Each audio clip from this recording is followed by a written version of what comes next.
good morning ৰাইজ মানে আমাৰ গাঁৱৰ ৰাইজৰ যি কাম আছে সেয়ে যাব ওলালোঁ আৰু কি কাম আছে সকলোকে চাই থাকিলে ভিডিঅ'টো গম পাব আৰু সকলোৱে পুৰা কামে ধৰিছে এতিয়া আমি কামত ধৰোঁ মানে আমি পুৰা বাঁহ কাটাত লাগি আছোঁ আৰু আমি মানে 4-5জন মানে বাঁহ কাটি ওলাই দি আছোঁ বাঁহ এডাল কাটি ওলাতে মানে এনেকা বিজাল পাইছোঁ গাইজ মানে এনেকা যেং বাঁহকেইডালত মানে কাট পাই নৰা এনেকুৱা যেং আৰু এইফালে আমাৰ দাদা আছে কাটাত আৰু এইফালে আমাৰ জেঠা আছে মানে তামোল বাগানত বেৰা দিব লগা হৈছে মানে আগৰ বেৰাবোৰ গোটেই বেয়া হৈছে সেয়ে আজি নতুনকৈ দিব আহিছোঁ আৰু এইফালে বিশ্ব ভাই আছে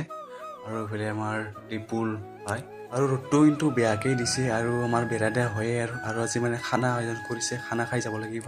আৰু হোটেলত খাবা আছে মানে গাহৰি গাইছ গাহৰি বুলি মানে এইফালে বিশ্ব ভাই আৰু এইফালে পৰা মই বহি লৈছোঁ আৰু এতিয়া খাই লওঁ এতিয়া চাওকচোন পূৰা একদম এক বাল্টি গাহৰি মাংস লৈ আহিছে পূৰা গৰম আৰু ভাত খাব সকলোৱে বহিছে আৰু আমিও বহিলোঁ আৰু আজি ভিডিঅ' কেনেকৈ আছে লাইক কৰিব ছাবস্ক্ৰাইব কৰিব ভিডিঅ' শ্বেয়াৰ কৰিব আৰু আজিলৈ